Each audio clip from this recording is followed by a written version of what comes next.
so dark. To your point, this camera is not. I didn't realize it was a camera right away. Yeah. When he goes, look, I see. What am I looking at? I have no. What am I looking at? Yeah. And then I had to hear McDonald talk about, the cameras. Security that's cameras. a camera. And I had to go back and look at it again. I actually played it back again. Oh, that is a camera. I can see that. I wasn't familiar. Now, it might have been more readily apparent to an audience in 1974 that was a camera of the era. Maybe. But for me, it didn't jump out at me as a camera of what I'm used to seeing as a camera. I'm taken back to that Game of Thrones episode that everybody complained about late in its run, where it was so dark they went in somewhere that you just could not even see what's going on. And I'm usually one of those that will fault towards the creator and say, I like you taking chances and doing a scene in the dark. There can be a scene, that you're doing completely in the dark and it works. But like that episode, it was so dark that you couldn't see the action. And what I mean by kicking light on the wall, you don't necessarily have to light your principals. You don't have to light the camera, but lighting something in the back to give depth so I can see just something or a bit of light on that lens. And to me, that's where I think it is. There's not even a hint of light kissing the lens to the point where you can see it. And if I don't see that, and also just jumping to that camera and seeing it without first looking around and suspecting there are cameras looking at you, you've missed a point of tension. And it's just another moment where this film that, and there are nice shots in this sequence, but it's another moment where this film has just jumped past every attempt to visually tell me anything. Right. So we know the late governor had the cameras installed. And then Culp kind of wonders why they're in the archives. Because they haven't been there in years. Again, he hasn't, but yeah, that doesn't mean other people don't want information. Yeah. Why would this just? And again, he's still so blasé about the whole thing. I was like, oh, I wonder what they're doing in there. That's kind of cool. Should we go find out what they want, or are we just gonna grab some lunch? I want to stop too and say something about that shot when he's talking to Alma in this. We see Alma's little radiation burn or whatever, and we saw her applying makeup in that shot previous to it. Which again, did she go to Walgreens to pick up her makeup pad? But what I see, it's the same place they got their clothes.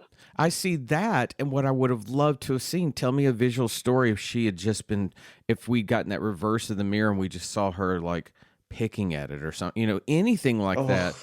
It's gross, but at the same time, maybe she's ashamed of it. Maybe she's covered. I don't know. And Culp has nothing. Why does she have a radiation burn? Why, it's all very odd. When they show him with his mouth agape on the left side of the screen, looking up at the monitors, he's got some, he does have but he needs to have the nastiest of nasty, Well, he's not a pretty man already. They didn't have to. He already started off. That was pretty. With the bar. It was hard to look at it. I mean, he needed to put some moisture on his lips. So I was like, "This is some dry ass lips." I mean, and it was just grossing me out. Well, what would be fun with him? Go to Sean's talking of Ming the Merciless.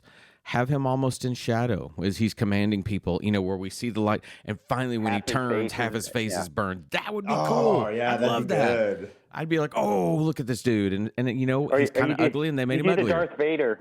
You do Darth Vader, and you see him putting on his cap, but the back of his head is all scarred up or whatever. Ooh, how cool would it be too? Actually, if he took his cap off and you got slime attaching to the cap. What is this? Yeah. Okay, you're going deep on this fantasy here.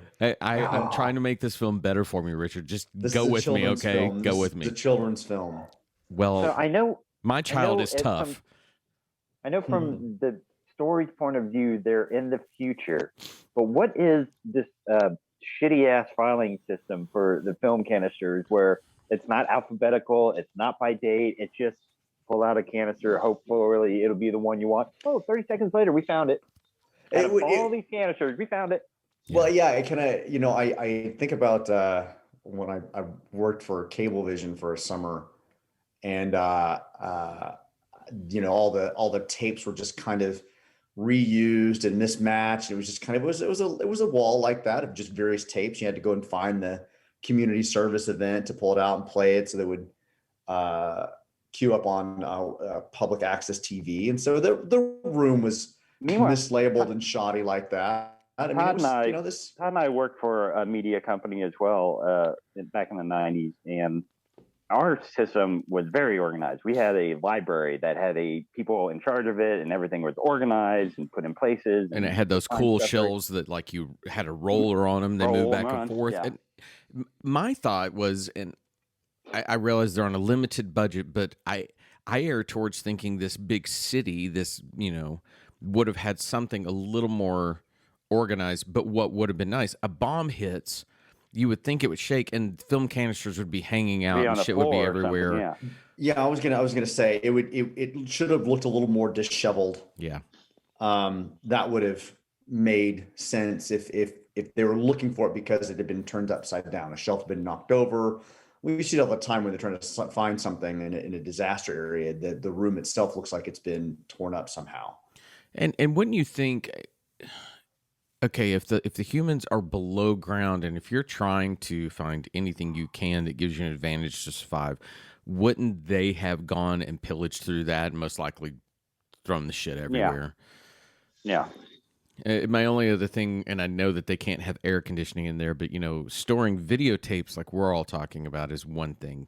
Storing nitrate film, that stuff would just be, especially after rotted away or whatever. with the radiation levels, that stuff would just be toast. I know you have to have it for this film. I know they are currently on the quest to find the Ark of the Covenant, so I get it. But the fact that here it is so organized, and eventually we'll see that we can see something on it, it's a little bit of a reach. Stretching it a little bit. They should have gone like with a future technology, made up something, you know, a crystal or whatever, so that they wouldn't have to justify their weird searching or whatever.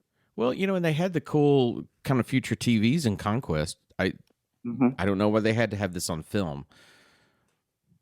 Could have just had some video archive or something like that. But yeah. All right, so we make it through it, and we end with Culp telling us the proceedings of. I'm sorry, not Culp. Them reading off the canister, the proceedings of. Oh, we're gonna. I'm assuming it's a presidential commission from 2 movies ago. I am glad that Virgil went to his teacher moments to learn how to read our English. Yes, and he knows how to read that. Remember, the teacher was teaching them English in the beginning. So. I'm just glad he went to his lessons. That's all I'm saying. Because, you know, he was a good orangutan. Yeah, good boy. All right. Does anybody have anything else?